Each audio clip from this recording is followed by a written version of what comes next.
it's one of those times in the industry when there's a bit of a lull period. There's nothing coming out. I mean, not for a couple of weeks anyway. So I thought I'd look back at one of those games that kind of slipped through the cracks a couple of months ago. That game is Baja Edge of Control on the Xbox 360 and PS3. Now, Baja is one of those interesting series. It's an off-road series based mainly around the VW Bug. A lot of the smaller classes all use the VW Bug, moving up through to massive monster like trophy trucks, so 800 horsepower trophy trucks. You start off on little buzz boxes and work your way up. And it's one of those interesting series that doesn't really get a lot of press, much like something like Paris to Dakar. Rather, there's a lot of respect for it and what they do. I mean, it's not easy, making a car work on a racetrack, let alone in a desert or in a foresty, scrubland area. So there's a lot of respect for it. It just doesn't get the numbers that say Formula One or even V8s over here get. So it is one of those lesser-known series. 2XL, who are the developers of this game, though, have really tried to capture the feel of Baja. So they've really done everything they can to make you feel like it. The way that the sponsorship works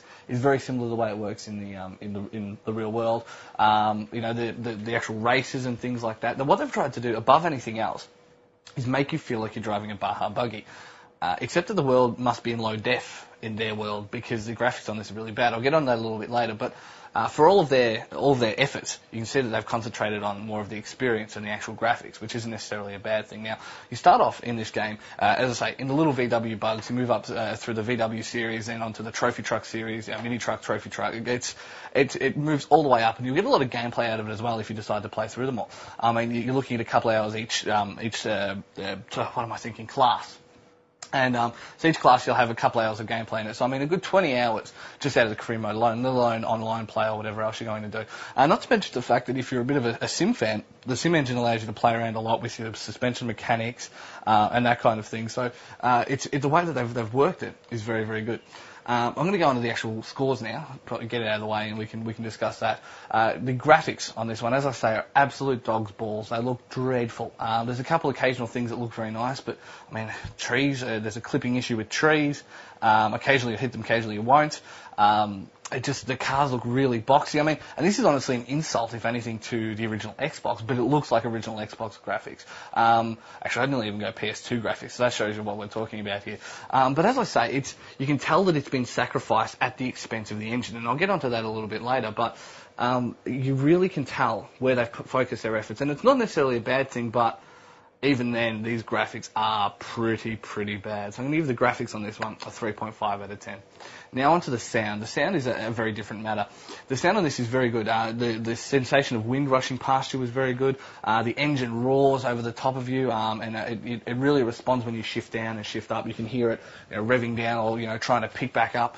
So it actually sounds very good. It does a very good job of making you feel like you're driving a buggy.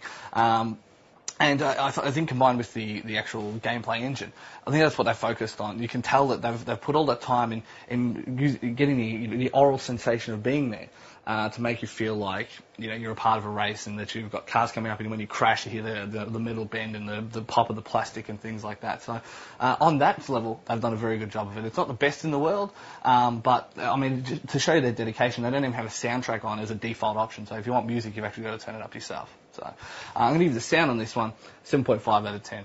Now onto the gameplay, and the gameplay is, as I say, very much for the sim fans in the crowd, and this is the one I'll spend a lot of my time talking about. Baja suffers because of this in a certain sense. Baja is one of those series that, as I say, doesn't have I wouldn't say the pedigree, but it doesn't have the level of fan base that things like Formula One and things like that have, where you can get away with having a more simulated experience because people expect that to be the top level of racing. When people play off-road games, they want stuff like Monster Jam and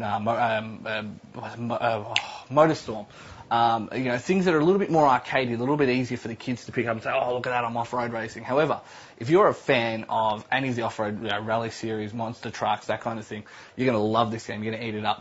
The sense of driving off-road is perfect. Well, I won't say perfect, but very well done. You actually feel like you're sliding. You can feel when you're starting to oversteer and you've counted back too far. The way that they've actually made the engine work is very, very good. So on a technical level, the game is fantastic. However, I think it's to their detriment that it's this good. I think that they've really bypassed that arcadey game base, who are the ones who tell mum and dad to pick up the newest game because it's nice and simple for them, so they can pick it up and play it. I think because of the level of simulation in it, it's probably going to miss that crowd. So I'm going to give the gameplay on this one, again, a 7.5 out of 10. So it's a game that's not without its problems. As I say, it's ugly as, the sound, while good and does the job of making you feel like you're there, isn't probably as booming as you'd like. And, I mean, the gameplay itself, as I say, the simulation engine is fantastic. There's a couple of niggling quirks.